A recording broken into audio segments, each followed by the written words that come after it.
Hello बच्चों, कैसे हैं आप सभी। आशा करते हैं आप बेहतर होंगे, साथ ही स्वस्थ होंगे और साथ ही आपकी पढ़ाई बहुत ही अच्छी चल रही होगी।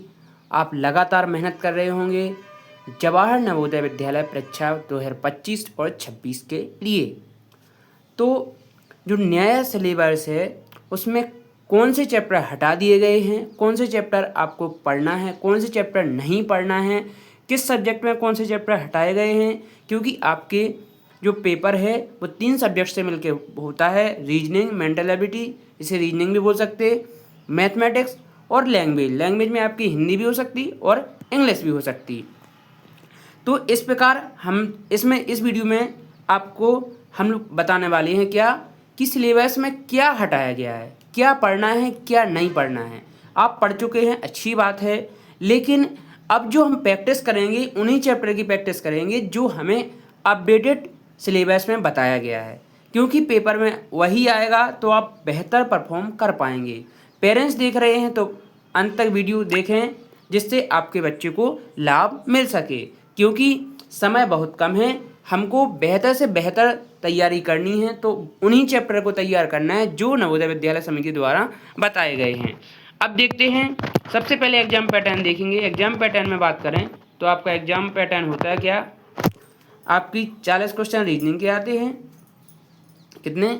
40 क्वेश्चन आपके रीजनिंग के आते हैं, जिसमें 1.25 का एक क्वेश्चन रहता है। इस प्रकार 50 नंबर की रीजनिंग आती है। 20 क्वेश्चन अंकगणित के आते हैं जो कि 25 नंबर के रहते हैं। 20 क्वेश्चन भाषा के रहते हैं जो कि आपके कितने?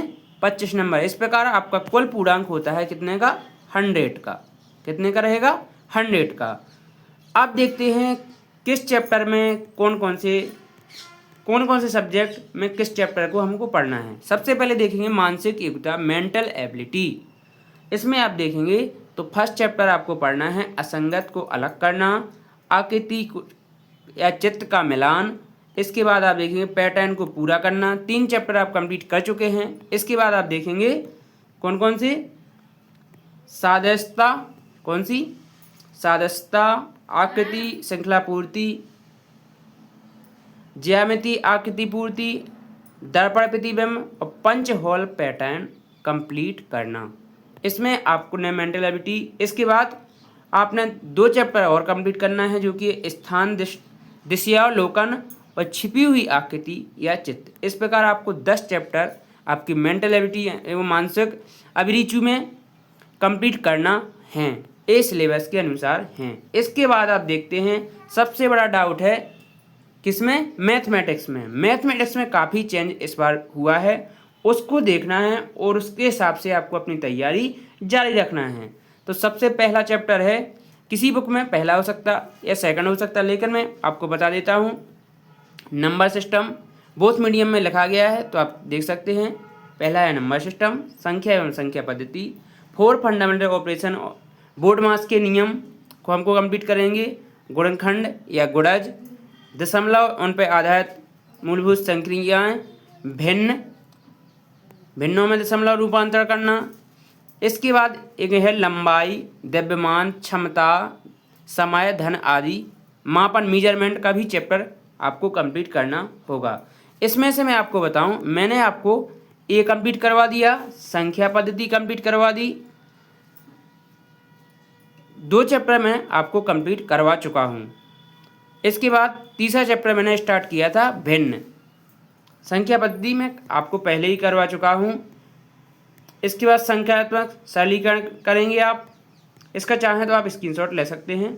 इसके बाद देखिए मैंने भिन्नों का जोड़ घटाना भी बताया है, ये चैप्टर भी मैं आपका कंप्लीट करवा चुका हूँ। प्रतिशत गणना आपको करना है, परिधि, क्षेत्रफल, बहुभुज की परिमाप, वर्ग, आयत या क्षेत्रफल, ये सभी हम लोग करने वाले हैं। कोण के प्रकार भी आपको इस बार, पिछली बार था, इस बार भी वो चैप्टर है, इसे आप कंप्लीट करेंगे। इसके बाद आपका आ जाएगा बार ग्राफ, लाइन चार्ट।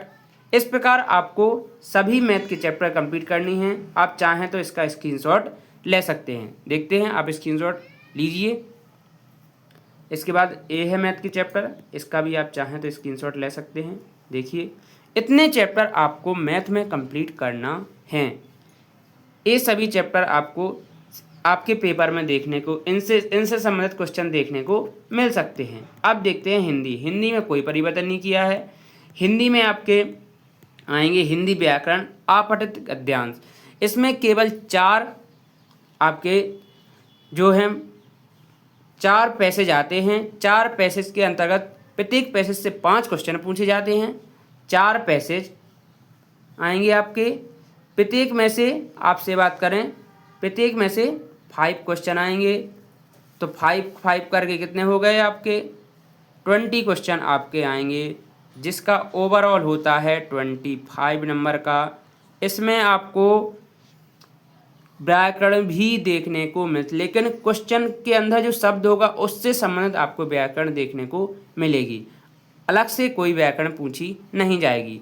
तो आपको केवल पढ़ के आंसर देना है, उन्हीं में से जो आपको गद्यांश पढ़ेंगे उसी में से आप आंसर दे पाएंगे।